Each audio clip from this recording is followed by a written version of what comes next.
Harlequin Special Edition and HarperAudio present A Little Bit of Love, featuring A Little Bit of Love and About Last Night by Synithia Williams. Performed by Adenrele Ojo.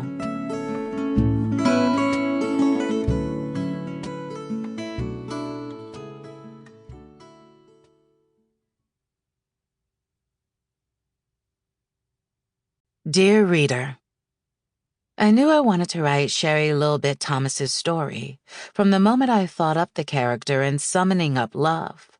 Maybe it's because I'm messy. Maybe it's because I love Jasmine Sullivan's Bust Your Windows and Carrie Underwood's Before He Cheats.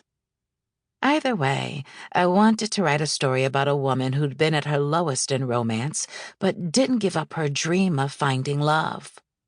I also knew from the start that I wanted her to find love where she least expected it, with a man who arrested her after she busted a window. Many of us have experienced heartbreak, and sometimes when it hurts, it's hard to imagine being in love again. This story is about rebuilding, finding peace with life, and learning to be honest about what you want in a relationship. I hope you enjoy Li'l Bit and Deandre's road to happily ever after. And listen to the songs I mentioned, but don't bust any windows. Happy reading. Synithia. To the ladies looking for love, it's out there. You deserve it. A Little Bit of Love. Chapter 1. Sheri Li'l Bit Thomas squinted at the back door of her restaurant. She couldn't be seeing what she thought she was seeing.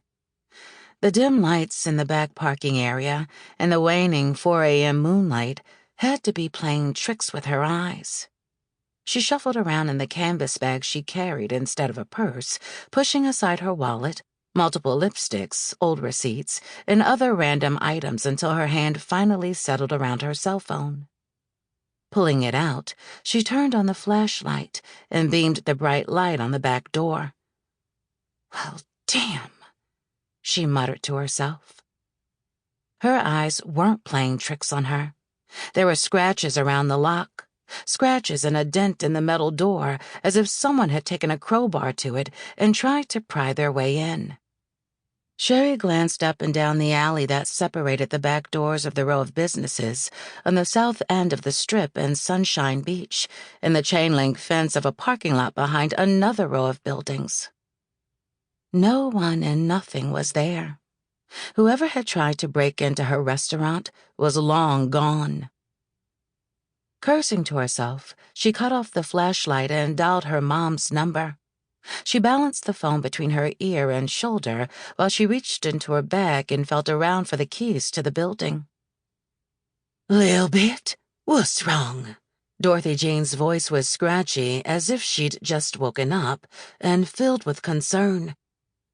"Why does something have to be wrong? Because you only call me this early when there's a problem. What's wrong?" Her mom was right. Sheri didn't call this early unless something was going on. Her mom helped in the restaurant, but she didn't come in until right before they opened at 7. Sheri knew her mom was not about to get out of bed before 5 a.m., so she tried to reserve her calls for help at the restaurant before opening for when she was desperate. "I think someone tried to break into the restaurant." A heartbeat passed, as if the words had to sink in before her mom shrieked. "What? Are you sure? Are they still there?" Sheri shook her head, even though her mom couldn't see. "I don't think they got inside. Scratches on the door. That's why I'm calling.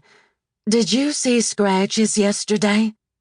"Scratches? There weren't any scratches. Did you call the police?" "Not yet. Like I said, I don't think they got past the deadbolt, but still." "Girl, if you don't get your narrow behind off this phone with me and call the police..." Sample complete. Ready to continue?